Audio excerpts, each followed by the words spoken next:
من الشیطان الرجیم بسم اللہ الرحمن الرحیم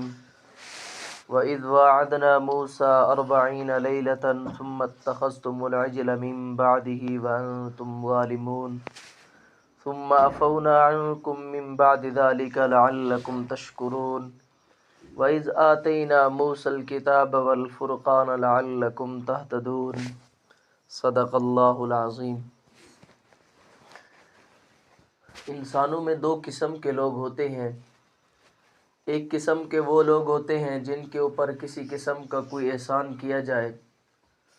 تو وہ احسان کی قدر کرتے ہوئے اس پر شکریہ ادا کرتے ہیں، اور دوسرے وہ ہوتے ہیں جن پر احسان کیا جائے، جن کے ساتھ بھلائی کی جائے، وہ سرکشی میں اور زیادہ بڑھ جاتے ہیں بجائے قدر کرنے کے، شکریہ ادا کرنے کے۔ تو انہی میں سے یہ ایک بنی اسرائیل کی قوم بھی تھی کہ رب تعالیٰ نے ان کے اوپر آئے روز نیا انعام کیا، ان کو کائنات کے اندر بہترین بنایا،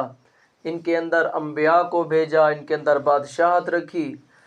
اور بھی بہت سارے انعام رب تعالیٰ نے ان کے اوپر کیے۔ ان کے لیے دریاؤں کو روک دیا، ان کے لیے راستے بنا دیے، لیکن پھر بھی یہ اللہ تعالیٰ کی اتنی نعمتوں کے باوجود ان کو چاہیے یہ تھا یہ قدر کرتے اللہ تعالیٰ کی، اللہ کے سامنے جھک جاتے، احسان مند بن جاتے، لیکن انہوں نے نہ شکری کی نہ قدری کی۔ رب تعالیٰ نے آج کے سبق میں بھی ایک اور انعام کا ذکر کیا ہے کہ جب ہم نے ان کے لیے دریا کے اندر راستے بنائے اور دریا کو وہ کراس کر گئے اور ان کا دشمن ان کے آنکھوں کے سامنے تباہ و برباد ہو گیا، تو پھر انہوں نے مطالبہ کیا حضرت موسیٰ علیہ السلام سے کہ کوئی کتابچہ ہو، کوئی دستور ہو جس کے مطابق ہم زندگی گزاریں۔ تو حضرت موسیٰ علیہ السلام نے اللہ کے دربار میں گڑ گڑائی اور دعا مانگی، تو رب تعالیٰ نے حضرت موسیٰ علیہ السلام کو حکم دیا کہ آپ کوہ طور پر آئیں اور میں آپ کو کتاب دوں گا۔ تو جب موسیٰ علیہ السلام کوہ طور کی طرف روانہ ہوئے، پیچھے یہ قوم بنی اسرائیل جن کے پاس حضرت ہارون علیہ السلام بھی موجود تھے، ایک منافق تھا ان کے اندر سامری، اس نے ایک بچھڑا تیار کیا سونے سے یا چاندی سے ملا کر اس نے ایک بچھڑا تیار کیا، اور اس کی سیٹنگ ایسی کی کہ اس کے اندر جتنے سوراخ تھے، جب ان کے اندر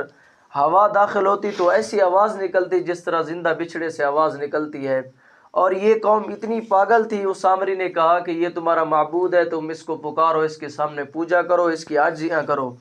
تو یہ قوم حضرت موسیٰ علیہ السلام کی تبلیغ کو بھول گئی، اللہ کے اس احسان کو بھول گئی کہ اللہ نے ان کے لیے دریا کے اندر راستے بنائے، اور حضرت ہارون علیہ السلام ان کو منع کرتے رہے، یہ سب کچھ بھلا کر اس بچڑے کی عبادت میں لگ گئے۔ رب کا قرآن کہتا ہے وَإِذْ وَعَدْنَا مُوسَىٰ 40 لَيْلَةً، جب ہم نے وعدہ کیا موسیٰ علیہ السلام سے 40 راتوں کا، یعنی آپ کوہ طور پر آئیں اور 40 رات میری عبادت کریں، دن کو روزہ رکھیں، اس کے بعد میں آپ کو کتاب عطا کروں گا، یعنی دستور عطا کروں گا جس کے مطابق آپ کی قوم زندگی گزارے گی۔ جب موسیٰ علیہ السلام ادھر روانے ہوئے، ثُمَّ اتَّخَذْتُمُ الْعِجْلَ مِن بَعْدِهِ، پھر بنی اسرائیل نے بنا لیا بچھڑے کو معبود، من بعدہ موسیٰ علیہ السلام کے جانے کے بعد، وَأَنْتُمْ ظَالِمُونَ، رب تعالیٰ کہتے ہیں کہ تم ظالم ہو اے بنی اسرائیل کے لوگوں، یعنی تم نے بہت بڑا ظلم کیا ہے۔ شرک یہ بہت بڑا ظلم ہے، ان الشرک لظلم عظیم، ایک شرک بڑا ظلم ہے، دوسرا یہ کہ اتنی بڑے احسان کے بعد اتنی بڑی ناقدری کرنا یہ اس سے بھی بڑا ظلم ہے۔ رب تعالیٰ فرماتے ہیں ثم عفونا عنکم من بعد ذلک لعلکم تشکرون، اتنی بڑے ظلم کے بعد بھی پھر بھی ہم نے تمہارے اوپر انعام کیا کہ تمہارے اتنی بڑے ظلم کو، تمہارے گناہ کو ہم نے معاف کیا اس کے بعد، یعنی تمہارے اوپر ہم نے اتنی انعام کیے، اس کے باوجود بھی تم نے شرک کیا، پھر بھی میں اللہ نے تمہیں معاف کیا جب تم نے معافی مانگی، لعلکم تشکرون، تاکہ تم قدر کرو، شاید کہ تمہیں اب خیال آ جائے کہ ہم کتنی ناقدری کر چکے ہیں، اب تو اللہ تعالیٰ کا شکریہ ادا کریں اور اللہ کے انعامات کی قدر کریں۔ وَإِذْ آتَيْنَا مُوسَى الْكِتَابَ وَالْفُرْقَانَ، رب تعالیٰ فرماتے جب ہم نے دی موسیٰ علیہ السلام کو کتاب یعنی تورات، والفرقان، اور فرقان بھی یہ تورات کا نام ہے۔ فرقان اس کتاب کو کہتے ہیں جو حق اور باطل کو علیحدہ کر دے، یعنی واضح کر دے کہ یہ باطل ہے اور یہ حق ہے۔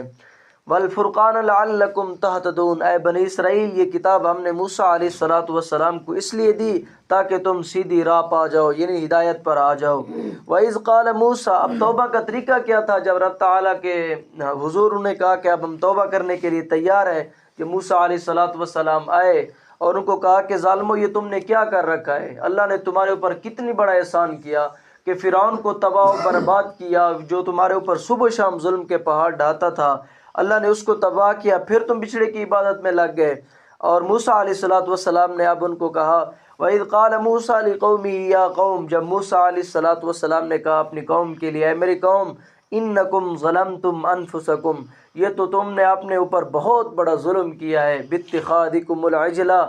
بچڑے کو معبود بنانے کے ساتھ، یعنی تمہارا حق تو یہ بنتا تھا کہ تم اللہ کو معبود سمجھتے، یہ تم نے بہت بڑا ظلم کیا یہ کام کر کے، تم نے بچھڑے کے آگے اپنی گردنیں جھکائی ہیں۔ فَتُوبُوا إِلَىٰ بَارِئِكُمْ، پس میں تمہیں حکم دیتا ہوں، میں تمہیں سمجھاتا ہوں، اس بات کی طرف ترغیب دیتا ہوں کہ تم اپنے خالق کی طرف توبہ کر لو، یعنی اب بھی تمہاری زندگی ہے، موقع ہے تمہارے پاس کہ اللہ کی طرف رجوع کر لو اور اللہ سے اس گناہ کی توبہ کر لو۔ اور توبہ کرنے کا طریقہ کیا تھا؟ کیونکہ یہ سرکشی کے اندر بہت بڑھ گئے تھے، اور رب تعالیٰ نے ان کو حکم دیا کہ تمہاری توبہ اس طرح قبول ہوگی، فَقْتُلُوا أَنفُسَكُمْ، کہ تم اپنے آپ کو قتل کر دو، تمہاری توبہ قبول ہوگی۔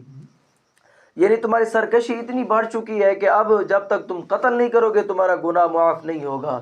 ذالکم خیر لکم عند بارئکم، اور یہ تمہارے لیے بہت بہتر ہے تمہارے خالق کے ہاں، یعنی جب تم قتل ہو جاؤ گے، قتل ہونے کے بعد تمہارا یہ گناہ معاف ہو جائے گا اور تمہاری اگلی منزل آسان ہو جائے گی۔ اگر قتل نہیں ہوگے تم اس کے لیے، تمہاری توبہ قبول نہیں ہوگی، اس سے تمہاری دنیا بھی خراب ہوگی اور تمہاری آخرت بھی خراب ہوگی۔ فتاب علیکم، تو یہ بنی اسرائیل تیار ہو گئے اس کام کے لیے، یعنی انہوں نے اس کام کے لیے حامی بھر لی کہ ہم اس طرح کرتے ہیں۔ تو پھر اندھارے کے اندر سب کو بٹھا دیا گیا جو اس کام کے اندر ملوث تھے، یعنی جنہوں نے بچھڑے کو معبود بنایا تھا، اور کچھ وہ تھے جنہوں نے بچھڑے کو معبود نہیں بنایا تھا، جو اپنے توحید پر قائم رہے تھے۔ تو حضرت موسیٰ علیہ الصلوۃ والسلام نے کہا کہ ان کو قتل کر دو۔